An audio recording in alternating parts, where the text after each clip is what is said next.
예, 여러분들 모두 안녕하시죠? 네, 저희는 계속해서 아기 예수로 오신 주님을 환영하고 그리고 왕으로 다시 오실 주님을 기다리는 대림절의 시간들을 아침마다 말씀을 묵상함으로 지내고 있습니다. 오늘 우리에게 주시는 말씀 읽고 오늘도 말씀을 생각해 보도록 하겠습니다. 오늘 우리에게 주시는 말씀 히브리서 10장 19절로 27절 같이 읽겠습니다. 그러므로 형제들아 우리가 예수의 피를 힘입어 성소에 들어갈 담력을 얻었나니 그 길은 우리를 위하여 휘장 가운데로 열어놓으신 새로운 산 길이요 휘장은 곧 그의 육체니라. 또 하나님의 집 다스리는 큰 제사장이 계심에 우리가 마음의 뿌림을 받아 악한 양심으로부터 벗어나고 몸은 맑은 물로 씻음을 받았으니 참 마음과 온전한 믿음으로 하나님께 나아가자. 또 약속하신 이는 믿으시니 우리가 믿는 도리의 소망을 움직이지 말며 굳게 잡고 서로 돌아보아 사랑과 선행을 격려하며 모이기를 패하는 어떤 사람들의 습관과 같이 하지 말고 오직 권하여 그날이 가까움을 볼수록 더욱 그리하자. 우리가 진리를 아는 지식을 받은 후 짐짓 죄를 범한 즉 다시 속죄하는 제사가 없고 오직 무서운 마음으로 심판을 기다리는 것과 대적하는 자를 태울 맹렬한 불만 있으리라. 아멘.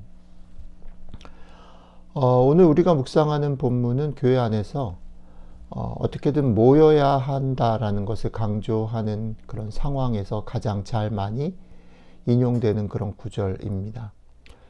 그렇죠? 어떤 모임이든 자주 모이자 혹은 예배 시간들에 참여하자라는 것들을 격려하기 위해서 자주 사용하죠. 하지만 이 구절을 우리가 받아들일 때 조심해야 될 것들이 있는데 그 조심해야 될 것은 우리가 자주 인용하는 이 구절의 앞뒤의 맥락을 따라 이 유명한 구절을 읽어야 한다라는 겁니다. 모이기를 힘쓰자라는 말이 어떻게 해서 진행되어져서 우리에게 던져졌는가를 생각해 보자는 것이죠. 그러니까 열심히 모이자라고 외치기 전에 성경은 왜 그러해야 하는지를 얘기하고 있다라는 것입니다. 자, 그러면 성경이 모이기를 힘쓰자라는 말을 어떤 맥락에서 하고 있는지를 보기 위해서 시작으로 한번 다시 가보도록 하겠습니다. 오늘 성경의 이야기의 시작은 이렇습니다. 그러므로 형제들아 우리가 예수의 피를 힘입어 성소에 들어갈 담력을 얻었나니 그 길은 우리를 위하여 휘장 가운데로 열어놓으신 새로운 살 길이요 휘장은 곧 그의 육체니라. 또 하나님의 집 다스리시는 큰 제사장이 계심에 우리가 마음의 뿌림을 받아 악한 양심으로부터 벗어나고 몸은 맑은 물로 씻음을 받았으니 참 마음과 온전한 믿음으로 하나님께 나아가자. 예, 열심히 모이기를 힘써야 하는 이야기 전에 그 이유를 얘기하고 있는데 성경이 말하는 그 이유가 무엇이냐면 여러분들과 제가 예수 그리스도 우리 주님의 죽음으로 인해서 그리고 지금도 그분이 여전히 하나님 보좌 우편에서 우리의 제사장 되시는 것으로 인해서 여러분들과 제가 새롭게 된 존재이기 때문에 모이기를 힘써야 된다라는 것입니다. 주일날도 말씀을 드렸지만 모든 사람이 기다림을 선택하며 살지는 않습니다.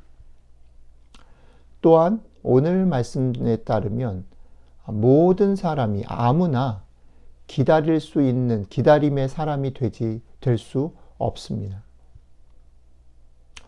그렇기 때문에 오늘 모이기를 힘쓰자라는 말을 하기 전에 우리가 처음 머물러야 할 자리가 뭐냐면 그 본문이 뭐냐면 여러분들과 제가 어떻게 기다림의 사람이 되었는가 어떻게 우리가 기다릴 수 있게 되었는가를 곰곰이 생각을 해보아야 한다는 거죠. 여러분들과 제가 지금 대림절의 묵상을 하루하루 하고 있는데 이 묵상을 하고 있는 이 자리, 이 사실 우리가 어떻게 이렇게 할 수 있게 되었는가를 생각해 보는 일 너무 중요하다는 겁니다. 우리가 여기 있게 된 것에 대해서 성경이 예수 그리스도가 자기의 몸을 찢으시고 피를 흘리셨다. 그리고 하늘에 오르셔서 하나님 우편에서 우리의 지금도 우리의 대제사장이 되셔서 우리를 위해 중보하신다. 이 두 가지를 얘기하는 것입니다. 여러분들이 그냥 된 것이 아니라는 거죠.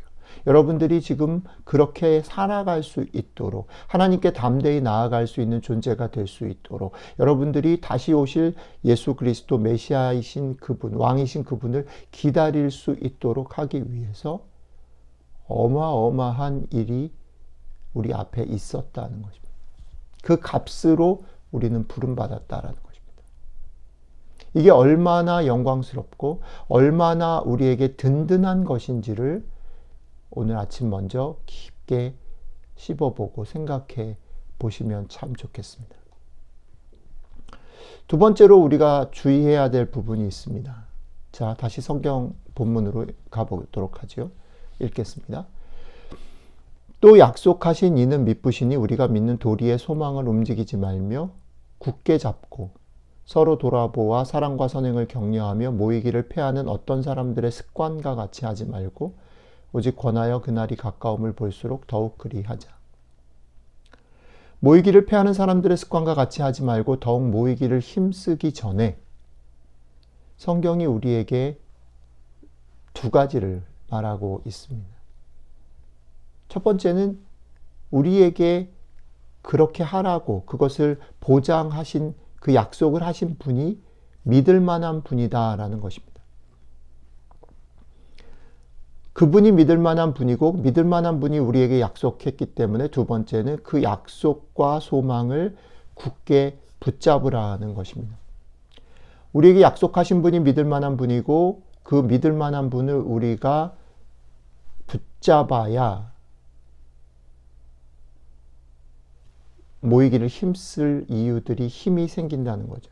모이기를 힘쓴다는 것은 그저 자주 열심히 모이자라는 말이라기보다는 각각의 소망의 자리를 확인하고 거기에 든든히 서는 것에서부터 출발한다라는 말입니다. 그리고 그렇게 든든히 서서 홀로 가는 게 아니라 홀로 가면 흔들리니까 서로 돌아보아서 격려하기 위해서 모이기를 힘써라라는 것이죠. 예, 모이는 것, 열심히 모이는 것 중요합니다. 저희는 팬데믹의 시간을 거쳐오면서 그쵸? 얼굴로 대면으로 만나는 일이 얼마나 소중한 것인지를 톡톡히 느꼈고 배웠습니다. 교회 안에 모이기를 힘써서 열심히 모였던 우리들의 선배들과 우리들의 삶의 그런 모습들을 우리에게 힘이 되었습니다. 그렇지만 오늘 말씀의 기초에서 보면 그게 다여서는 곤란하다라는 것입니다. 열심히 모이기를 힘쓰십시오. 하지만 모여서 무엇을 할지도 왜 모여야 하는지도 물으시면서 모였으면 좋겠다는 것입니다.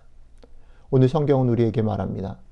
너희가 기다리는 그분이 몸을 찢어서 피를 흘려서 소망과 약속을 주셨으니 열심히 모이도록 해라. 너희가 사는 일상 가운데 그 소망과 약속을 흔들리게 잊어버리게 만드는 일들이 너무 많으니까 서로를 격려하고 돌아보며 열심히 모이기를 힘써라. 오늘 하루 이렇게 열심히 돌아보고 격려하는 하루가 되시기를 주님의 이름으로 축복합니다. 기도하겠습니다. 주님, 우리가 어떤 사람들이고 여기에 왜 있는지, 우리가 어떻게 주님을 기다릴 수 있는지를 돌아보게 해주셔서 고맙습니다. 우리를 위해 몸을 찢고 피를 흘리시고 지금도 하나님 우편에서 우리를 위해 기도하시는 그 주님 때문에 우리가 오늘 아침에도 소망이 있고 우리의 기다림이 헛되지 않은 것을 감사합니다. 그러나 주님, 우리가 살아가는 삶 속에서 이 소망이 흔들리고 이 소망이 지워지고 이 소망이 흐려지는 삶들을 우리가 살아갑니다. 그렇기 때문에 우리가 서로를 격려하며 돌아보고 모이기를 힘쓰는 하루가 될 수 있도록 함께해 주시기를 원합니다. 힘을 내서 전화하고 힘을 내서 격려하고 힘을 내서 사랑하고 모이기를 힘쓰고 서로 돌아보아 사랑과 선행을 격려하는 하루가 되게 함께 해 주십시오. 감사드리며 우리 주 예수 그리스도의 이름으로 기도드렸습니다. 아멘.